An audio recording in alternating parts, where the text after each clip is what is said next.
Por exemplo, se eu perguntar para vocês fariam terapia com uma pessoa que não fez a faculdade de psicologia? Por exemplo? Não? Tudo bem.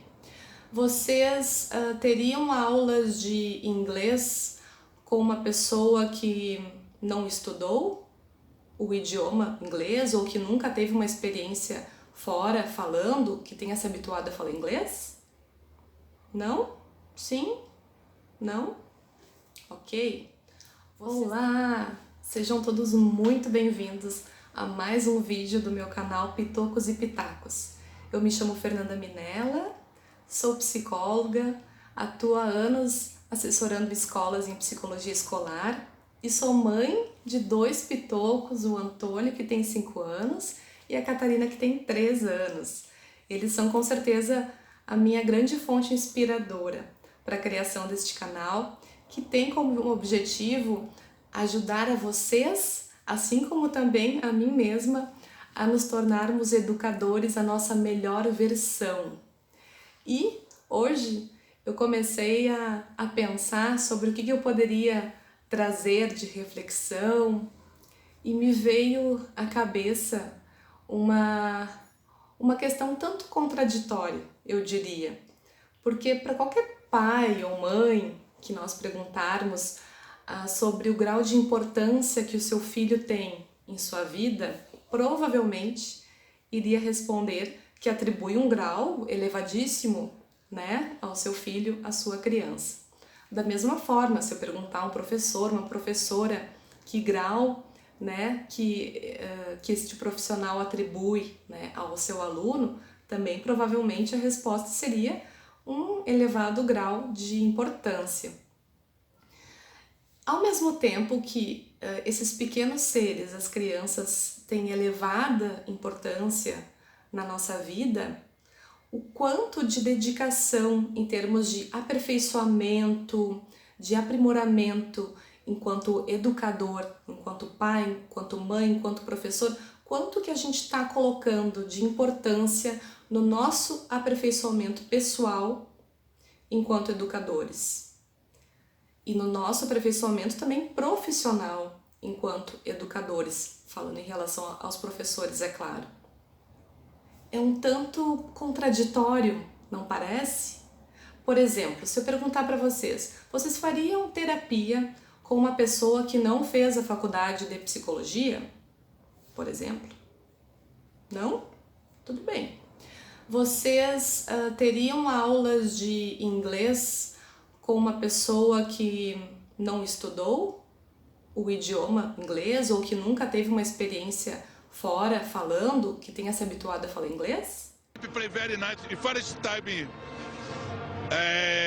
Iraq and the Saudi Africa play same, but the second time I have control the match. Não? Sim? Não? Ok. Vocês teriam aulas de direção, né, para aprender a dirigir um carro com alguém que nunca tenha dirigido um carro? Alguém que não tenha aprendido a dirigir um carro?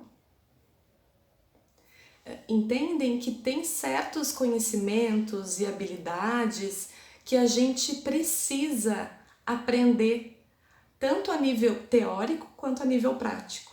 Que a gente precisa destes 2 níveis para que a gente possa agir de uma forma mais eficiente e mais responsável. E por que eu estou falando sobre isso? O que tem a ver estudo, aperfeiçoamento com ser educador, com ser pai, com ser mãe, com ser professor? Tudo a ver, na verdade. É muito interessante porque para a gente poder gerar, né, um ser humano e para a gente poder criar uma pessoa, a princípio não precisa muito, mas para a gente poder realmente gerar um ser humano de uma forma consciente, com consciência da responsabilidade que a gente tem sobre cada etapa, sobre cada fase de desenvolvimento desse pequeno ser, e para a gente poder criar, seguir criando depois fora do útero, este pequeno ser que vai crescendo e que vai amadurecendo, para a gente poder seguir acompanhando ele da forma mais respeitosa, da forma mais saudável, mais responsiva possível durante todo o seu processo de desenvolvimento, isso requer estudo e prática e aprendizado. Tem uma grande profissional que eu acompanho através das redes sociais, que é a Isa Minatel. Ela é uma psicopedagoga, uma profissional que eu admiro demais, demais mesmo, e que muito me instiga a ser uma pessoa melhor para os meus filhos. E ela diz a seguinte frase, que para ser mãe, para ser pai, a gente precisa estudar. A gente tem que estudar para ser pai, para ser mãe. E raras vezes a gente ouve alguém dizendo isso, não é? Vocês que são pais, vocês já ouviram alguém dizer isso para vocês? Quando você estava grávida, ou quando você, a sua companheira, enfim, estava grávida, você estava aguardando, ansioso a chegada do seu filho, você pensou, nossa, eu preciso estudar sobre isso. Eu preciso estudar para ser pai, para ser mãe. Acredito que poucas vezes.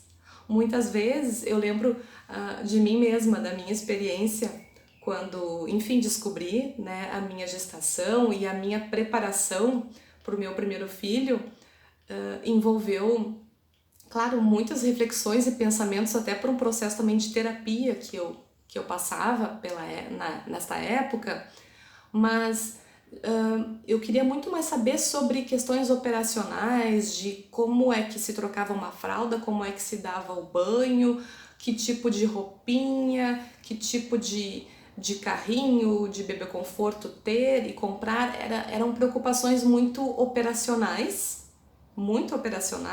alimentação depois, o que dá, como oferecer, como fazer o bebê arrotar, né, a posição para dormir. Eram mais questões operacionais do que propriamente preocupações com as questões emocionais, com as questões do desenvolvimento saudável, né, desta criança que eu estava gerando. Era mais uma preocupação em relação a questões muito, muito concretas do que as questões mais abstratas. E olha, eu tinha já minha formação em psicologia, enfim, uma pessoa, né, com estudo, mas a minha preocupação não era exatamente aquela.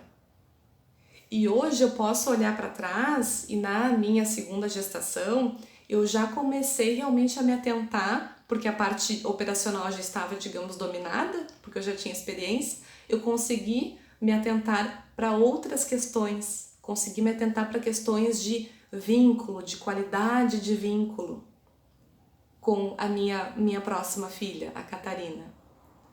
Então vejam, aos poucos, muitas vezes é através das nossas dificuldades, dos desafios que se colocam na nossa vida, que a gente vai percebendo que a gente precisa ir atrás de mais recurso, de mais conhecimento, de ajuda, de rede de apoio, enfim, muitas vezes é a dificuldade que nos impulsiona a gente buscar. Mas para algumas pessoas, o surgimento de dificuldades deixa essas pessoas mais paralisadas, mais reprimidas ou com vergonha. E o universo da maternidade, principalmente, acaba vindo ainda carregado de uma certa ideia de que quando a gente descobre a gravidez, que a gente já se descobre mãe e que é uma sabedoria inata e intuitiva sobre todo o resto que a gente vai ter que dar conta, que tudo vai vir com o tempo e tudo vai aflorar naturalmente. E depois que a gente passa pela experiência e depois que a gente começa a conversar mais com outras mães, com puérperas, a gente começa a sacar que não é bem assim.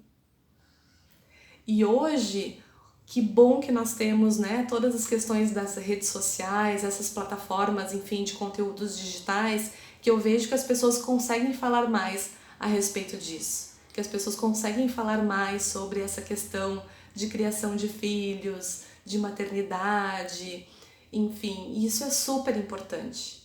Mas mesmo assim, mesmo com acesso a essas informações, tem muitas mulheres que ainda se sentem extremamente cobradas, pela cultura, pela sociedade, pelos seus parceiros, pelas suas mães, pelas suas amigas, de que elas têm que dar conta, de uma forma leve e tranquila deste pequeno ser que acabou de nascer, ou dessa criança que está se desenvolvendo. E não é assim, não precisa ser assim, não tem que ser assim. A gente pode e deve compartilhar os nossos medos, as nossas angústias, a nossa insegurança, o nosso não saber, a nossa não habilidade. A gente precisa ter com quem compartilhá-las. E a gente precisa se sentir apoiada. A gente precisa sentir que tudo bem não saber daquilo naquele momento, tudo bem experimentar sensações estranhas, diferentes depois da chegada do bebê, tudo bem ter sentimentos diferentes por esse bebê que chegou. E a gente precisa, as mulheres precisam ser acompanhadas de perto por profissionais da saúde, de perto por seus companheiros e companheiras durante esse período, né, de depois do nascimento do filho, porque tem muitas questões acontecendo da forma interna, né? A gente tem diferenças aí de questões de níveis de hormônio, a gente tem questões fortes emocionais que estão acontecendo com essa mulher, toda uma dinâmica que antes era um casal e agora é uma família, ou questões às vezes das mulheres que não têm um companheiro ou não têm uma companheira também para auxiliar. Então a gente precisa ainda falar mais sobre isso e a gente precisa ver mais iniciativas das pessoas conseguindo realmente se colocar e dividir as suas histórias. A gente precisa disso, isso é uma questão de saúde pública, porque pequenos seres, bebês que são completamente dependentes de cuidado do meio que cuide, a gente precisa estar atento para a gente poder falar sobre saúde emocional, sobre saúde mental dessas mães, recém-mães, porque atentando para elas, para as puérperas, a gente também está atentando para esse bebezinho. E as questões de saúde mental e emocional da criança, na infância, começam desde o útero, desde dentro da barriga. Essa relação já está se estabelecendo antes do bebê nascer. Então, cuidando da mãe, a gente também está cuidando dessa criança. E a gente precisa olhar para essas mães. Um olhar sem julgamento, um olhar de acolhimento, de carinho, não de ficar metendo pitaco apenas por dizer algumas coisas, não. A gente realmente precisa olhá-las e perguntar do que elas precisam. Do que elas precisam.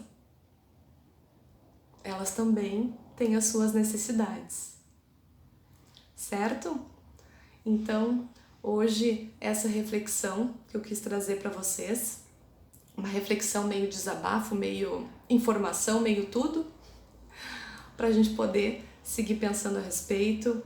E se você também quiser compartilhar esse conteúdo com alguém que vocês achem que esteja precisando também ouvir, e por favor, se vocês quiserem também deixar relatos, depoimentos também de vocês, como é que foi a experiência de vocês enquanto puérperas, enquanto recém-mães, se vocês se sentiram apoiadas, acolhidas, ou se vocês se sentiram muito julgadas, por favor, deixa aqui seu comentário, ok? Gratidão, fiquem com Deus e até o próximo vídeo. Tchau, tchau!